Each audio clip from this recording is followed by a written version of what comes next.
This is JTR back from the review. Today we have the Jurassic World Dominion Thrash'N Devour Tyrannosaurus. I'm just kidding, guys. I don't know how this happened at Mattel's warehouse, but this got in this package. Picked this up at Walmart because it's kind of rare to see something like this. Thrash'N Devour, but you guys can definitely tell that's epic roaring. Really weird.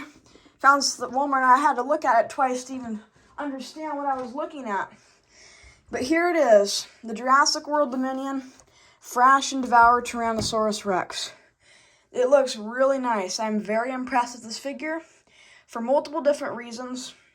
But yes, let's start with the paint application. Paint application on this figure is very, very good for a baseline Mattel figure. If you look at this right here on the head, it may be a little bit hard to tell on camera, but we get a ton of paint, like fading, not dry brushing, but kind of in a sense, around the eye, and it goes down here. And we have seen this on previous Rex figures, but it hasn't been as exaggerated as this, and it really makes it pop the head. We have underbelly paint, and it really matches up with the bottom jaw color. I'm not a fan of when Mattel does the bottom jaw a different color. To me, it looks way cheaper, but I do think they did a very good job at color matching this right here. It looks much better than they usually do on some of their other previous Rex figures. And then we have some nice striping down the back, and then some striping down the legs. Looks pretty nice. Got no paint on the tail, sadly, but it does go pretty far, the underbelly paint. I mean, the base color is just like a dark brown. That's like the plastic material. The T for that rubbery material instead of paint. I do like that. And I also think they did a very good job at exaggerating how to make the eye look very sharp and defined. Looks much better. And yeah, that's about it for the paint. We got the toenails painted. Sadly, unlike the Stomp and Destroy Tyrannosaurus, we didn't get paint on the nails. And I feel like they're just going to kind of make it just for Hammond Collection for that. And yeah, next, let's get to some views. This is barely going to fit on my review area, so the views are going to have to be a little bit different for you guys. I'm just going to give you a few. View 1.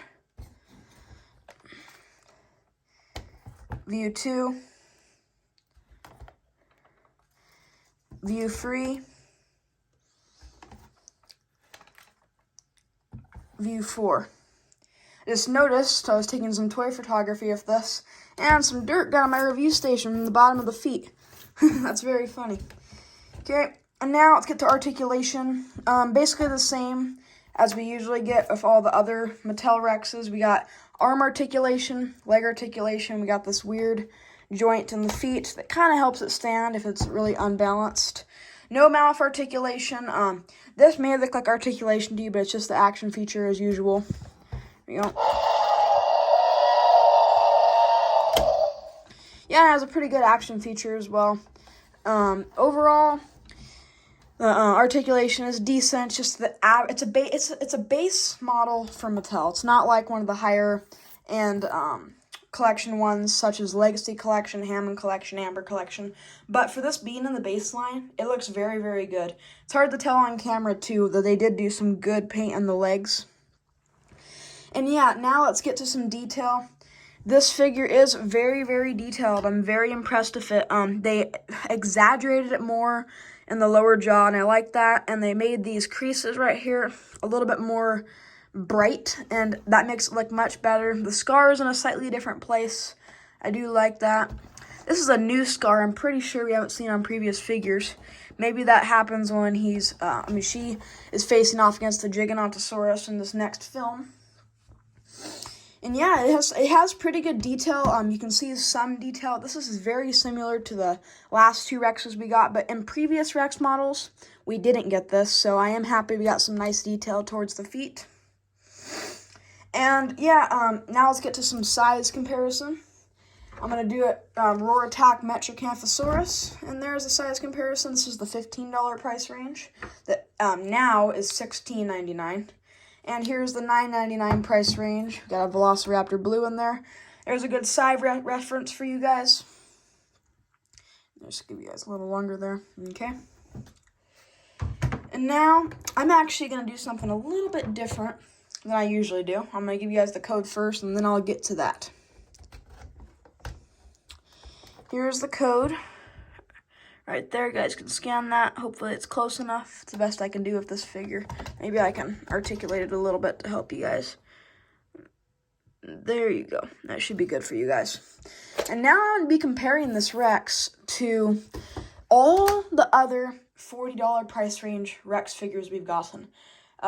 Thrash and Fro, Bite and Fight, Epic Roaring, Stomp and Destroy. I might have got the last one wrong, but I'm going to show you guys compared to all those figures and how much Mattel has improved or unimproved. So, yeah.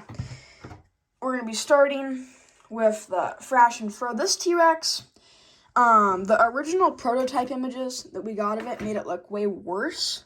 This is like Mattel's first attempt. It doesn't look too bad. The paint's decent. It looks super plasticky. That's something I don't like about it. I don't know what it is. It just seems very basic. I know it's the first figure they ever did.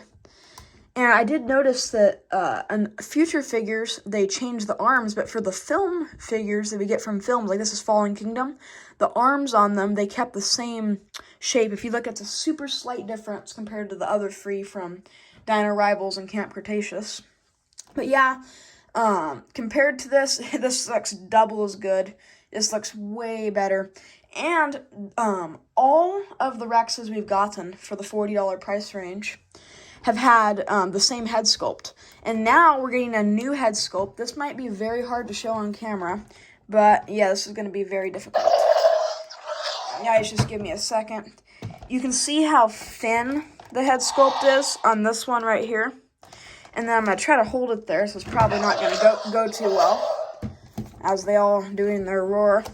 But you can see that they changed it and gave it a thicker head. I do like that. I know this is a female Rex, but that would be very, very good for if you wanted to do a buck Rex custom or even a doe would look really good with this head sculpt. It's not super Jurassic World-y, but they still use the same detailing, but just expanded the head and made it wider. And now here's the second Rex we got. They're actually very similar in colors. And this one was actually $30 because it doesn't have a sound box in it. That's what I'm guessing, because otherwise it has some really good features. But one thing before I get to that, this Rex is $44.97. And most of the Rexes we've gotten before have been $39.97. And what's interesting about that is when the Stomp and Destroy T-Rex first released, it was $39.97. And then, after about 3 months of it being released, it did go on rollback at Walmart, but still, it had gone up for a little bit to $44.97. I feel like to make it seem that the price on the new one isn't any higher to like non-collectors and just people buying them for their kids. And it's very interesting, very sneaky of Mattel to be doing that. And you can see the detailing difference in the feet. You can see how much more sharp it is on the new one. But yeah, the paint is actually kind of similar. I feel like this back isn't as good. It's not as dark of a tone. And overall, I don't like when they don't use rubber for the teeth. Well, I guess the teeth are rubber, but I don't like when they paint them. If they use just a plastic for it, it can't rub off if a kid was playing with it. And that makes it much nicer overall for multiple things. For collectors, it's actually nice too, because if it was in storage and somehow it got damaged, it wouldn't be as bad with that. But yeah, there it is compared to the Bite and Fight Tyrannosaurus Rex. And now we're actually starting to get to Camp Cretaceous. So here is the Epic Roaring Tyrannosaurus Rex. Here it is. This is probably my second favorite Rex we've gotten from Mattel. It's a very good interpretation of Rexy. I don't know, I feel like you could use this if you just did some slight paint changes. You can make it look super close to when it battled the Indominus, and I really feel like it's a good paint job on it. And the paint goes all the way down the tail on this one. They did do that. The yellowing I don't really care for on the underside of the neck. It's kind of cheap to me, but it's still probably one of the best figures for the Rex-wise we've gotten from Mattel. And yeah, there it is compared to it. It has like more of a tall posture compared to some of the Rexes we've gotten. And it does have that good foot detailing. And now we're going to be getting to the final Rex. in this review showing we're going to be getting into the Stomp and Destroy Tyrannosaurus. This one right here had that cool feature that we didn't get in any of the other previous Rexes from Mattel. Has those stomping feet, and then also can break out of this capture gear. Had some good references to the 1993 Kenner figures. This one, I don't like the posture on it. I feel like we're going to see more with this capture gear in Camp Cretaceous Season 5. But still, the posture could have been better, but I can see it looking like, not abused, but it was been very, very hurt in the area where it was being kept, and I feel like that I like the posture for that reason, but for just a normal Rexy posture, I'm not a fan. I actually think this was supposed to be one of the 2 Rexes we saw in Camp Cretaceous Season 4, even though the color scheme isn't perfect on it. And yeah, overall, I feel like this has to be the best Rex figure we've got them from Mattel. Not saying any of the other ones were bad, but I know we're going to be getting a Hammond Collection Rex in the future, and I wonder if that will be the best one, because it could be. It's either going to be really good, or they're just going to mess it up. We don't know yet. But yeah, it's a pretty good figure. It has some good detailing. It can fit a human or a dinosaur in its mouth. I'm not sure if I mentioned that earlier. And yeah, actually out of 10, especially for the price range of this being, I know it's $5 more than they used to be, but it's still not terrible. I'd give this Rex a 9.7 out of 10. There's barely anything else they could have done, this not being in the Hammond Collection, Legacy Collection, or Amber Collection. I know Amber Collection is discontinued, but still, the only things I could have seen them do, because this being a factory model, it's not hand-painted, not some special thing, is paint these nails, do the underbelly paint all the way down the tail, do the top paint all the way down the tail, maybe a slight more paint on the legs, and that's about it. Maybe paint the scars, and I personally would pay an extra $5. I'd pay $50 if they'd do that instead of $44.97. And I feel like they don't realize how much power they have when they can do this stuff. I know they've only been given a certain budget to make these figures, but still, it's pretty nice. Thank you all so much for watching. I really appreciate all of you who watch my videos.